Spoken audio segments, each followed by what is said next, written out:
Kita lanjutkan kembali saudara perbincangan bersama dengan Prof. Arsil dan juga di sini ada Bung Ray Rangkuti.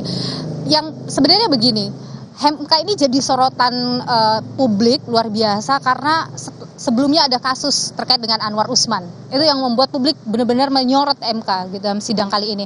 Anda melihat bagaimana ini hakim MK harus ini kan mempertaruhkan ya marwah MK dalam putusannya besok. Anda melihat bagaimana soal itu? Iya, seharusnya kita mendapatkan berita gembira nih harusnya dari MK bahwa mereka akan menjawab kekhawatiran publik terhadap mereka kan ya. Dan saya juga tadi saya sampaikan bahwa ada harapan karena memang hakim sekarang itu hakim Anwar tidak ikutan.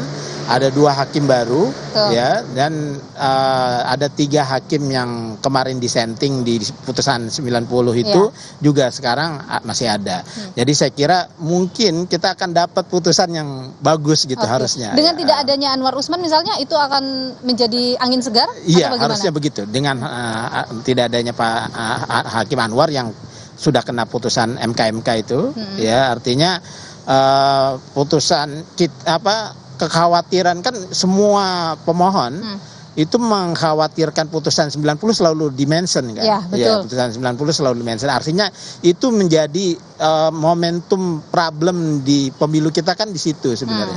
Nah, sekarang kondisi hakim ini menjanjikan sebenarnya. Ya, jadi mudah-mudahan memang ada putusan yang berbeda. Hari ini masih berlangsung RPH di dalam. Ini menarik, apa yang kira-kira menurut Anda jadi perdebatan serius di sini? Berarti alot ini. Tapi memang perkiraan saya melihat komposisi 8 hakim, kemudian profil dari ke-8 hakim itu. Iya, memang seharusnya ya kalau kita bagi-bagi putusan ya. Putusan itu kan di undang-undang 3 sebenarnya. Putusan tidak dapat diterima, tolak atau kabul. Putusan tidak dapat terima enggak lah ya. Ini kan soal legal standing, soal kewenangan mahkamah. Ini pasti enggak ada putusan tidak dapat diterima. Ada 2 putusan. Putusan tidak tolak atau kabul. Nah, kita nggak se-ekstrim itu juga. Mahkamah Konstitusi dalam perjalanan mereka mengadili sengketa pilkada atau sengketa pemilu, mereka juga menemukan putusan-putusan yang tidak ada sebenarnya sebelumnya di undang-undang. Jadi mereka bikin putusan sela misalnya. Putusan selanya ini mahkamah berbeda loh sama putusan sela di perdata sama di pidana. Kalau putusan sela di perdata atau pidana nggak boleh terkait objek perkara. Ya, soal hakim yang kewenangan absolut pengadilan, kewenangan relatif dan sebagainya. Nah, kalau ini nggak harus terkait dengan objeknya. Malah disebutkan di PMK-nya sekarang. Jadi apabila dipandang perlu, nah perlunya itu juga nggak ada ukurannya kecuali mahkamah yang menentukan keperluannya. Nah, kemudian terkait objek yang dipersengketakan, objek yang dipersengketakan apa? Ya perkara, berarti pokok perkara. Nah, mahkamah bisa bikin putusan sela yang terkait objek yang dipersengketakan, yang argumentasinya terserah mereka, yang isinya bisa memerintahkan termohon. Ya, termohon dalam hal ini KPU.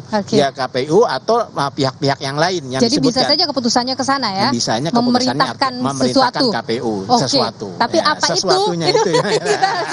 Tapi kalau Anda menurut saya harusnya harus putusan itu. Jangan tolak kabul. Kalau tolak kabul ekstrim ya, tolak semuanya atau kabul semuanya tolak semuanya atau kabul gitu. Jadi bisa saja putusannya antara tolak, kabul atau memerintahkan sesuatu pada dia memerintah. Jadi dia termohon. Kabul sebagian gitu misalnya dia memerintahkan termohon atau pihak-pihak lain, kepolisian atau apa untuk melakukan sesuatu. Nah, saya kira rumusan ini yang membuat mungkin RPH sampai hari ini.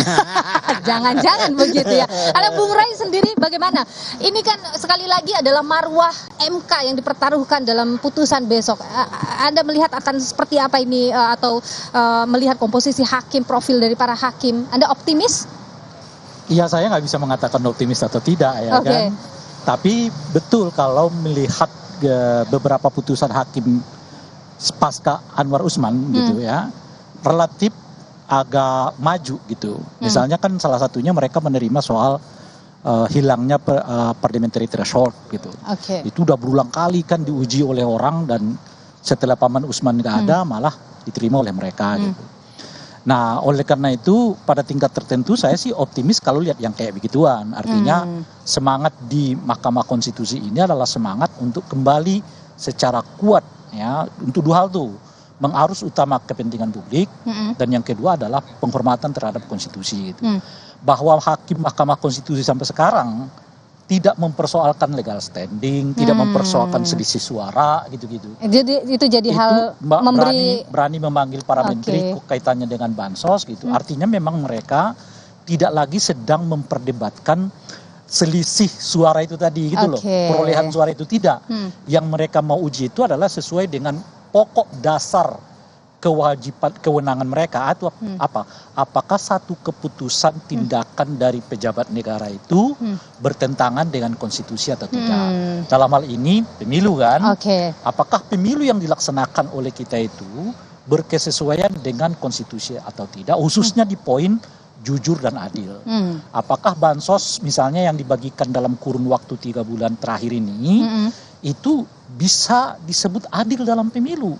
Apakah misalnya pengerahan-pengerahan entah itu aparat, entah itu kepolisian, ya, ASN yang diduga tentu itu adil terhadap memenuhi prinsip adil atau tidak dalam pemilu gitu. Nah, kalau para hakim betul-betul menuju ke arah sana gitu ya, melihat persoalan-persoalan yang seperti ini bukan hanya ancaman terhadap kualitas pemilu yang demokratik, tapi juga ya punya potensi bertentangan dengan prinsip pelaksanaan pemilu yang jujur dan adil, ya mungkin saya berada dalam posisi saya mungkin akan mendapatkan satu kabar yang cukup kuat dari putusan MK dalam dua konteks itu. Pertama adalah memastikan semua pelaksanaan pemilu kita itu dengan kualitas demokratik yang baik, karena di depan kita ada pilkada. Ya, betul. Ya, jadi jangan sampai kemudian kalau misalnya hakim membuat putusan bahwa problem-problem yang disebutkan ini tidak berdampak terhadap prinsip-prinsip pelaksanaan pemilu gitu, saya khawatir model yang sama akan terjadi di pilkada 2024 gitu ya, di mana orang berlomba-lomba meraih suara setinggi-tingginya dengan cara apapun, karena mereka akan melihat ini jadi jurisprudensi memang ya putusan ini. Mereka akan melihat bahwa ya yang penting itu suaranya tinggi lah gitu loh kira-kira. Tapi Bung Ray begini, kalau Anda kita bicara soal putusan sidang besok, bagaimana publik harus menyikapi, bagaimana para politisi atau mereka yang bersengketa menyikapi hasil putusan besok itu menurut Anda yang paling baik? Ya tentu yang bisa dilakukan entah mengabulkan atau tidak oleh MK ya menerimanya. Tentu saja akan ada kecewa, tapi kita nggak punya mekanisme yang lain kecuali menerima hasil itu gitu ya. Akan ada riak, ya komentar yang pedas macam-macam, is okay gitu ya, selama itu di media, di perbincangan, di wacana, is okay. Semoga gitu. Tidak ada hal-hal yang kemudian sampai ke petak fisik dan lain sebagainya ya, dengan ya, itu yang tentu kita tidak harapkan. Kita tidak harapkan karena kali lagi ya kita harus katakan pada penilaian saya ya, ini penilaian saya.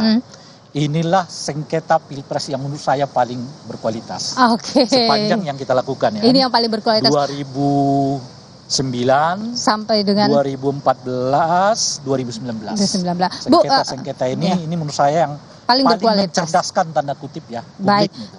Bu, Prof, kalau Anda melihat sebenarnya biasanya dalam sidang seperti ini, apalagi dalam sidang ini apa yang paling bikin dissenting ini antara para hakim?